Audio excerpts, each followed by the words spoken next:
네, 반갑습니다. 9월 28일 토요일 종목진단 시간입니다.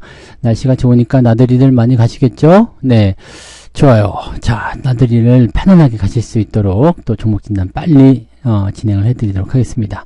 자, 오늘은요, 바이오다인, 하나 인더스트리, 뭐였지?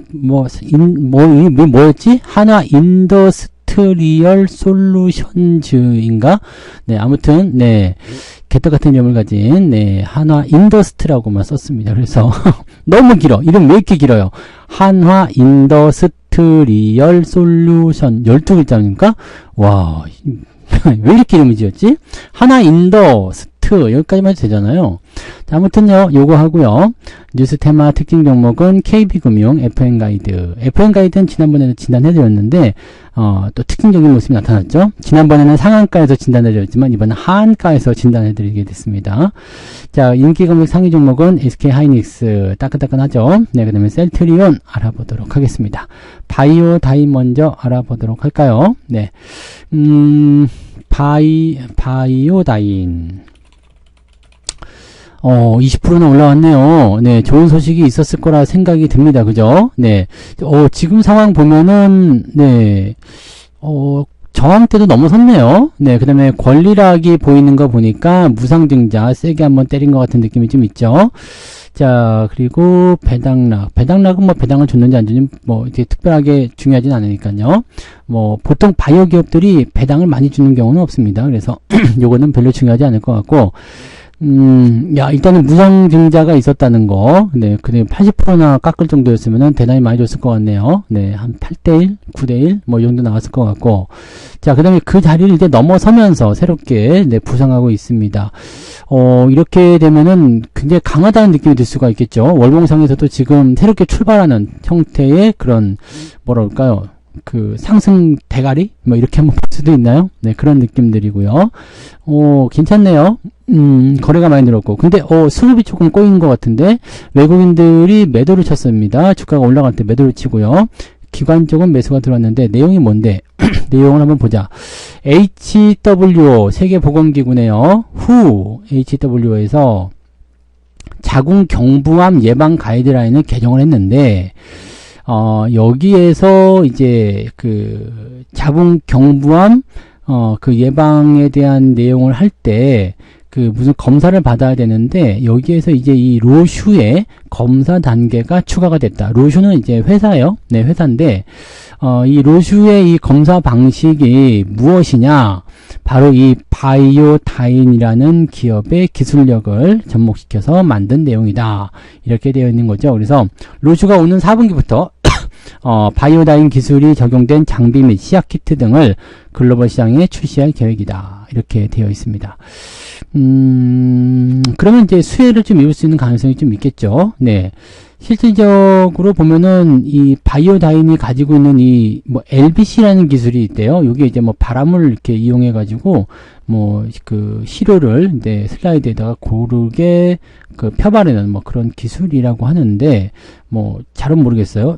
저는 이제 어차피 네, 이 바이오 쪽에 대한 모습은 그 분석은 많이 하지 않기 때문에 잘은 모르겠는데, 아무튼 이런 부분들이 좀 있고, 이 기술을 보유한 글로벌 업체가 네, 2곳이 더 있다고 합니다. 네, 그런 부분이 있습니다. 그래서 실질적으로는 이제 바이오다인이라는 기업보다도 이 홀로직이라는 기업이 독점적인 어떤 위치를 차지하고 있고요. 그 다음에 바이오다인의 이 기술력이 조금 더 괜찮다라는 식의 얘기가 좀 나타나고 있어서 현재 로슈와 함께 이렇게 협업이 돼서 진행이 되고 있다. 그러니까 긍정적이죠. 네, 긍정적이고, 지금은 적자의 기업이지만 내년부터는 로열티가 유입이 되고요. 그래서 매출액이 늘어나고 영업이익도 이제 흑자 적자 뭐 이렇게 나올 수 있을 것 같은데요. 영업이익이 일단 좀 늘어날 것이다 전망이 나오고 있고 2029년도가 되면은 점점 늘어나서 네, 영업이익이 1,500억이 될 것이다. 2029년이면 근데 너무 멀리 있죠. 그래서 거기까지 볼 건 아니고요. 일단 내년도부터 이제 실질적으로 매출이 발생하고 수익성이 좋아진다. 이렇게 전망이 되고 있다는 얘기죠. 자, 요거는 이제 일회성 재료로 보는 게 좋습니다. 대체적으로 보면은 재료적인 측면을 통해서 이렇게 된다, 저렇게 된다 이런 식으로 이제 그 바이오나 이런 쪽에서 많이 나오잖아요. 뭐 임상 계획이 뭐 아니면 임상이 성공했다 뭐 등등등 이런 걸 통해서 나오기는 하는데 이 부분이 당장 수익성으로 잡히는 건 아니에요. 주가는 올라갈 수 있겠지만 수익에 대한 부분들이 바로 잡히지 않습니다. 그래서 내년도가 되더라도 매출이 200억, 영업이익은 100억 이 정도래잖아요.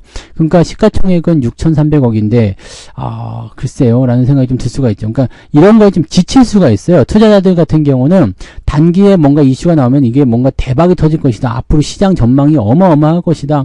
지금 보면 전 세계 자궁 경부암 진단 시장 자체만 해도 12조 원입니다. 그러니까 이 12조 원 시장에 네, 뭔가 큰 획을 긋는 하나의 기업이 탄생했다. 뭐 등등등 여러 가지 얘기들이 나올 수가 있겠죠. 근데 그거 다 먹는 거 아닙니다. 다 먹는 거 아니고 자, 같은 기술을 보유한 업체가 두 곳이 더 있잖아요. 그 중에서 이 홀로직이라는 기업이 현재 시점에서는 독점 중에 있다.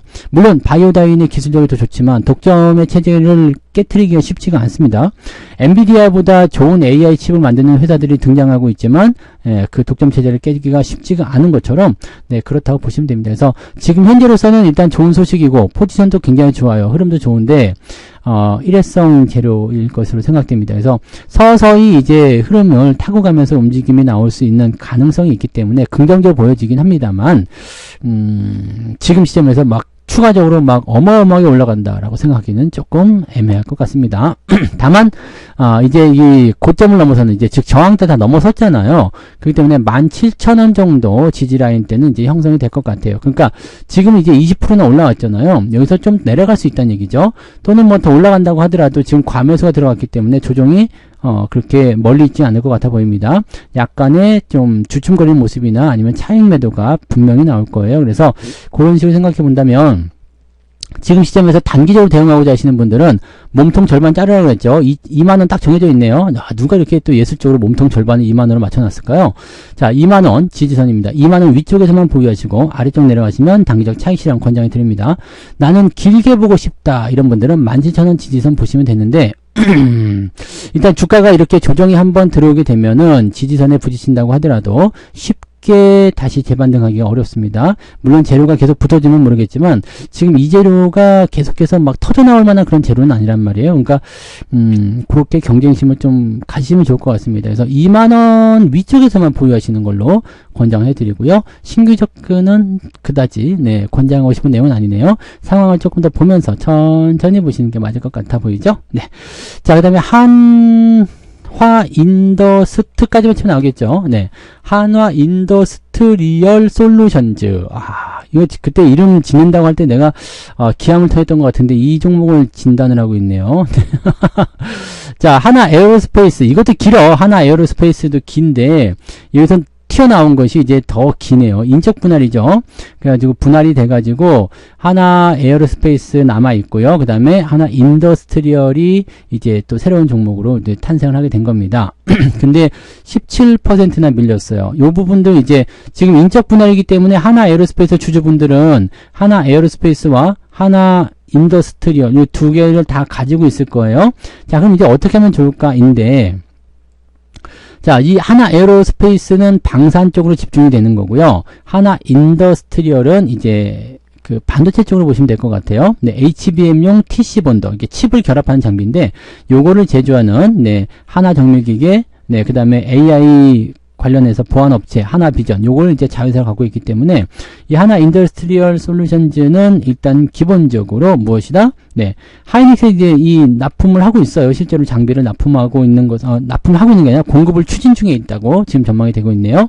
그렇기 때문에 실질적으로 봐서는 네, 반도체 기업을 보긴 해야 되는데 가능할까라는 생각이 좀 돼요. 지금 납품하고 있는 게 아니라, 네, 지금 추진 중에 있는 것이다, 라는 거고요. 하나 에어로스페이스의 입장은, 하나 에어로스페이스는 올랐죠? 네, 올랐을 수밖에 없을 것 같아요. 이게 물적 분할인데, 사업부를 보통 이제 분할해서 나갈 때는, 핵심 사업부로 떼어갖고 나가거든요. 근데 얘는 핵심 사업부가 아닌 거를 던져버렸어요. 그러니까, 하나 에어로스페이스는 올라가겠죠? 요거는 상승, 그죠? 왜냐면 방산 쪽에 더 많이 집중할 수 있잖아. 이 사업부를 떼어내게 되면 비용이나 지출 같은 게 줄어드니까 오히려 이런 부분들은 하나 에어로스페이스가 더 호재성 재료를 작용하는 것이 아니겠는가 라고 생각이 좀 드네요. 네, 그 부분이고 한화 인더스트리얼은 요거는 이제 이름이 너무 긴 것부터 시작해가지고요. 네, 일단 마음에 좀 안 드네. 반도체 장비 쪽이고 뭐 하이닉스 쪽 연결고리도 좀 있다라고 합니다만은 당장 오르기 쉽지 않을 것 같아 보입니다. 그래서 그런 정도로 참고하시면 될 것 같아요. 이거는 네, 팔아서 오히려 그냥 하나 에어로스페이스로 넘어가시는 게 훨씬 낫지 않을까요? 여러분들이 하나 에어로스페이스를 처음 사실 때 반도체 장비 보고 산 거 아니잖아요. 그죠? 방산주 쪽을 샀는데 갑자기 반도체 장비 종목이 생겼다.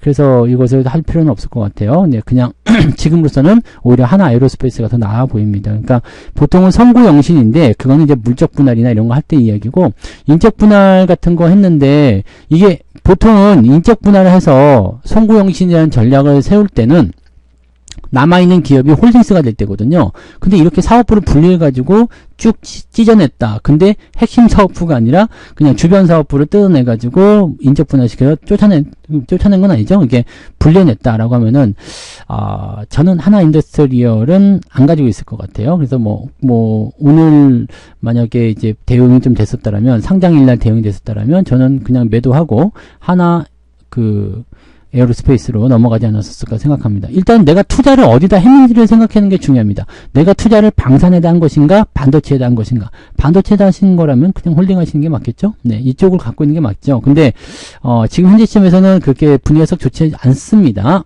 떨어져 나왔다는 부분 부담감, 그 다음에 아직까지는 뚜렷한 성과가 없지 않겠습니까? 그래서 이 부분들은 조금 지켜봐야 되지 않을까요? 그러니까 지금 시점에서는 저는 매도 의견 말씀드리고 싶어요. 이 부분 체크를 하시면 좋을 것 같습니다. 네, 자, 그 다음에 KB금융 볼까요? 네, KB금융 밸류업에 빠져가지고 약간 삐져 있었거든요, 얘가. 네, 밸류업에서 제외됐잖아요. 그리고 삐져 있었는데, 그리고 주가가 그때 뚝 떨어졌는데, 이틀 동안 연속으로 올라옵니다. 뚱뚱 올라와서 지금 83,000원까지 상승을 해줬는데, 증권사에서는 이런 얘기도 나옵니다. 오히려 밸류업 지수에 편입이 안 됐기 때문에 이거 기회 아니냐. 무슨 소리예요? 밸류업이 그래도 좀 들어가 있는 게 패시브 자금도 좋은 거 아닙니까? 라는 식으로 얘기가 나오는데 현재 중요한 것은 향후에 주주 환원율이 얼마나 높아질 것이냐 이런 부분들이기 때문에 오히려 주가가 떨어지는 이 시점이 기회가 된다 라고 얘기를 하더라고요. 근데 주주환원 정책을 많이 쓴다고 하더라도 지금 현재 이 은행주들 같은 경우는 여러 가지 문제점이 좀 있습니다. 금리 인하, 이거 가장 큰 문제겠죠. 요걸 뛰어넘는다고 하더라도 지금 주가가 높아요. 주가가 높기 때문에 주주환원 정책에서 가장 중요한 건 배당이거든요. 물론 주가가 오르는 것도 필요하겠죠. 근데 아시겠지만 은행주, 이 금융주 섹터는요, 원래 주가보다는 배당을 투자하고자 하는 부분이에요. 은행주가 어떤 주식인지 아시죠? 방어주입니다. 방어주에 속하는 것들이에요. 이것들은 뭐냐면 변동성이 적기 때문에 상승기보다 하락기에 투자하는 경우가 더 많다는 이야기죠. 그 다음에 금리가 높을 때 수익성이 좋아지니까 주가가 떨어지면서 금리가 높았던 시점에서 대응하고, 그 다음에 제로금리 시점에서 유동성이 공급될 때 시장이 아주 안 좋을 때 유동성 공급에 따른 수익성 기조를 통해서 주가 상승할 수 있다. 이런 식으로 볼 수 있는 내용이란 말이에요. 그러니까 이런 내용들인데 현재 시점에서 봤을 때는 지금 은행주에게 좋은 소식은 별로 없을 것 같아 보입니다. 그죠? 그 다음에 주가가 올라간 상태에서 받아들일 수 있는 내용이기 때문에 현재 KB금융의 배당 매력이 많이 줄어들었을 겁니다. 배당에 대한 부분들을 계속 키워주겠다라고 얘기하지만 주가가 올라가 버리면 어떻게 돼요? 자, 밑에서는 5% 배당을 받았는데 지금 주가가 이렇게 올라가 버리면 4%밖에 배당이 안 나오잖아요. 이렇게 되는 경우가 있거든요. 그다음에 이 분기 배당이기 때문에 이 배당의 집중도도 좀 떨어지죠. 그러니까 실질적으로 이제 주주환원 정책에 대한 부분들을 통해서 뭐 지금 탈락도 된 상황인데 주가가 계속해서 올라갈 거다라고 생각하기가 조금 애매하죠. 금융주뿐만 아니라 뭐 보험주, 네, 은행주, 보험주 이런 쪽 다 포함될 수가 있습니다. 그래서 당분간은 이런 기업들에게 뭐 주주 환원에 대한 어떤 기대감이 좀 있을 수 있다고 치더라도 주가 상승을 추가적으로 만들어내기는 조금 부담되지 않겠나 생각합니다. 지금 같은 경우는 일단은 이렇게 고점대에서의 박스권 이런 형태가 나타나면서 오르락내리락 하는 모습이지만 요거를 우리가 뭐 핵심적으로 보기엔 좀 어렵겠죠. 그래서 저는 은행주들은 지금 매수하실 이유는 별로 없을 것 같아 보입니다. 근데 물론 4% 이상의 배당률을 주기 때문에 아직까지도요. 네, 그리고 배당률은 계속 올라가잖아요. 그러다 보니까 계속해서 상승할 수 있는 기조는 만들 수 있을 것 같아 보여지긴 합니다. 네, 그죠? 네, 잠재적으로 이제 뭐 배당에 투자하시는 분들에서는 보통 이제 고배당 기업으로는 다 포함되니까요. 그리고 안정적이잖아요. 그러니까 괜찮을 것 같긴 한데, 문제는 이제 이 이격이잖아요. 근데 이 이격도 지금 보시면 주가가 떨어지는 쪽으로 가는 게 아니라 횡보 쪽으로 가죠? 그래서 이 가격대를 유지하면서 시간을 보낼 것 같죠. 그러니까 주식에 대한 그 투자가 들어갔을 때 시세 차익에 대한 재미가 그다지 좋을 것 같지는 않고요. 대신에 주가가 일단 안정적으로 유지가 되면서 배당을 주잖아요. 배당. 이 배당이 그래도 다른 기업들보다 괜찮을 거예요. 은행주이기 때문에. 지금 주가가 많이 올라갔다고 하더라도 그렇게까지 나쁜 수치가 나오진 않을 겁니다. 그렇다는 것은 고배당 쪽의 매력과 그다음에 단기적 변동성이 좀 줄어든 형태. 여기다가 외국인들도 은행주를 좋아합니다. 배당을 잘 주니까요. 그래서 그런 쪽을 생각한다면 뭐 꼭 그렇게 나쁘지는 않은데요 라고 볼 수도 있습니다만 재미는 없을 거예요. 네, 그 부분만 좀 생각하시면 되고, 오히려 배당 매력도를 높이기 위해서 주가를 더 누를 수도 있어요. 그러니까 그런 형태의 움직임도 고민하셔야 되겠죠. 그 다음에 가장 문제는 이제 금리 인하거든요. 그래서 금리가 인하가 되면 저는 조금 네, 부담스럽겠다라고 저는 생각합니다. 그래서 그 내용들을 좀 참고하시면 좋을 것 같습니다. 그래서 KB금융 같은 경우는 가지고 계신 분들은 일단 배당 매력도를 보면서 진행하시겠다. 또는 저 밑에서 샀다. 그런 분들은 그냥 홀딩하시면 되고요. 신규 접근은 네, 일단 뭐 시세 차익을 노리고 접근하시는 건 좋지 않고, 배당 수익을 보면서 길게 보겠다 말리지 않습니다. 뭐 괜찮을 수도 있어요. 다만 재미는 없으니까 그런 부분들에 대해서는 참고하고 가셔야 되겠고, 나는 단기적으로 좀 네, 대응해보고 싶다 이런 분들은 글쎄요. 네, 단기적으로 대응할 만한 종목이 아니기 때문에 뭐라 하기 좀 그렇지만 여기 아래쪽이네요. 77,000원 지지선이 있으니까 요 지지선만 보면서 일단 보시는 게 어떻겠는가. 자, 지지선이 이탈되면은 주가가 약간 조정을 받을 수 있습니다. 그래서 그런 내용들은 조금은 참고하고 진행하실 것을 권장해 드립니다. 이 부분까지 같이 체크하시면 되겠습니다. 자, 그 다음에 넘어가는 종목은 FN 가이드. 네, FN 가이드.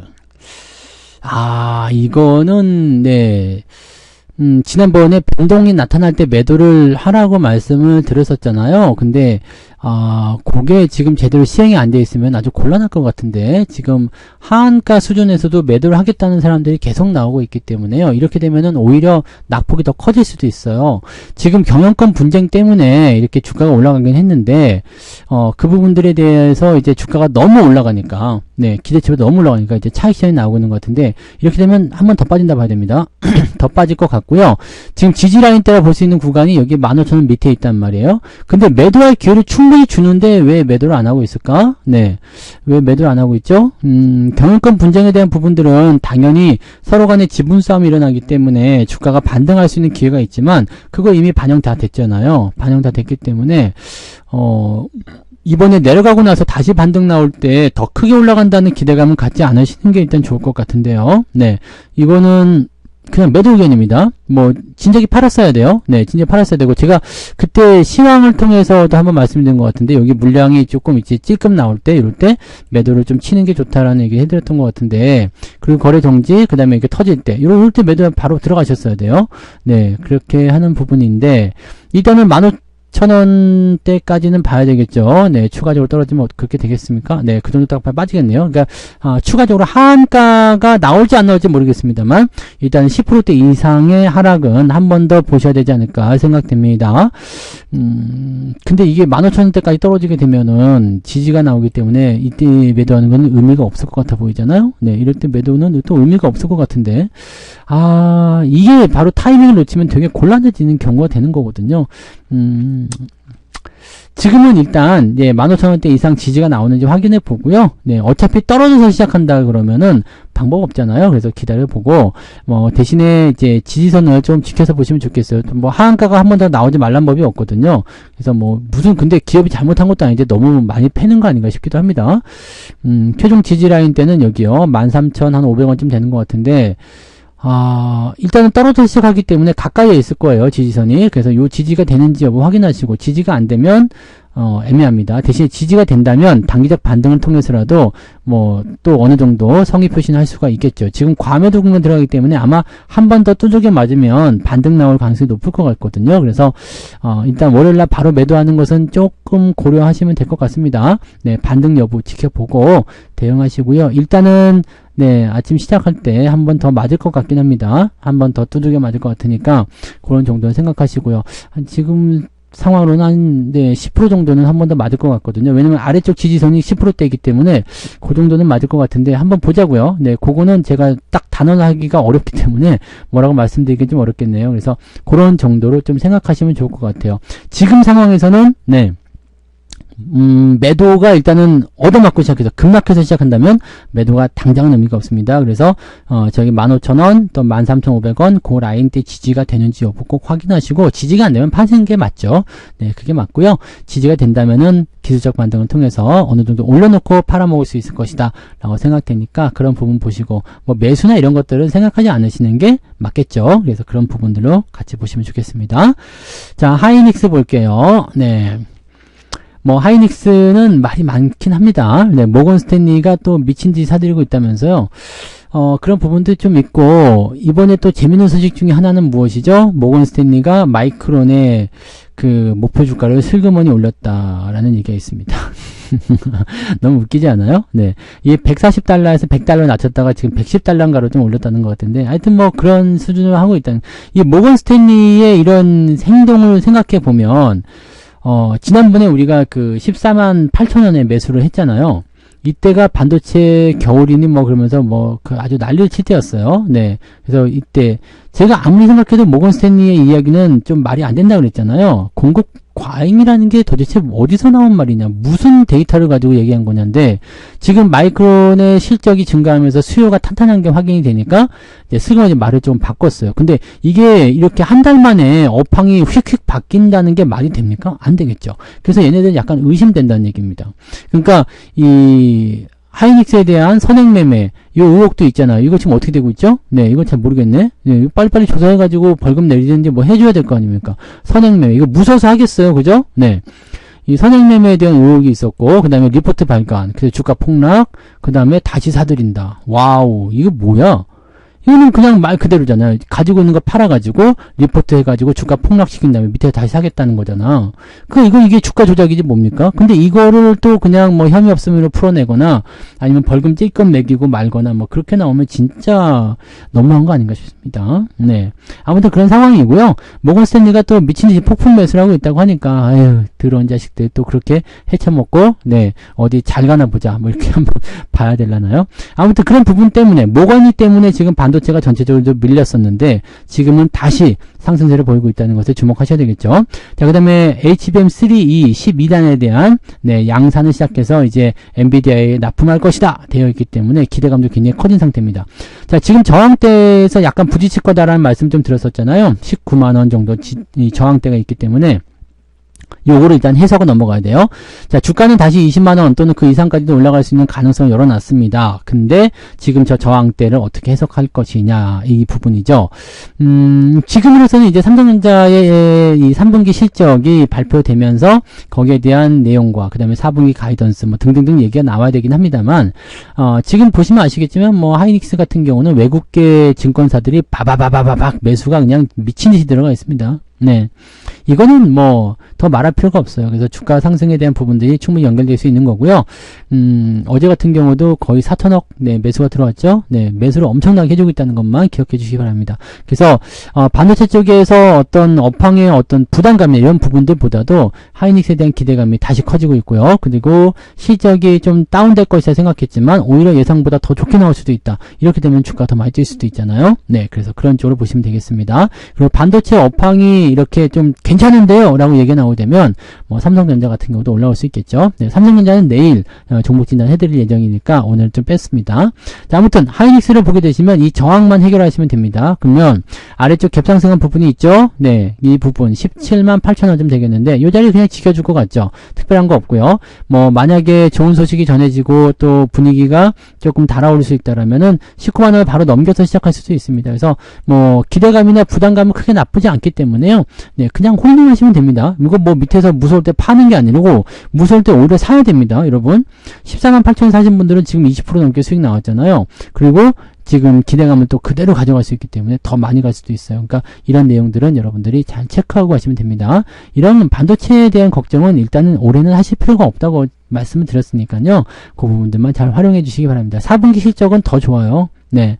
4분기 실적은 더 좋습니다. 3분기에 만약에 실적이 안 좋다고 하더라도 4분기에는 실적이 더 좋아지기 때문에 이 걱정은 하지 않으셔도 될 것 같아요. 지금은 단기적 저항에 대한 부분, 그 다음에 아직까지는 이제 반신반의한 사람도 있죠. 또 올라갈 때 팔아먹고자 하는 사람도 있을 거예요. 네, 그런 분들은 열심히 파시고요. 네.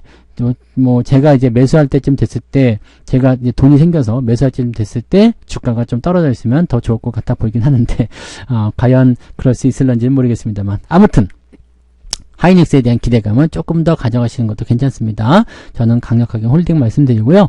매수는 뭐 지금으로서는 이제 17만원대 중반 정도 되겠죠. 17만 5천원 뭐 이렇게 좀 보시면 되는데 지난번에 우리는 13만 8천원에 뭐 공개적으로 다 말씀드렸잖아요. 그래서 이렇게 매수를 했기 때문에 지금 당장은 매수 포인트 가져가지 않고요.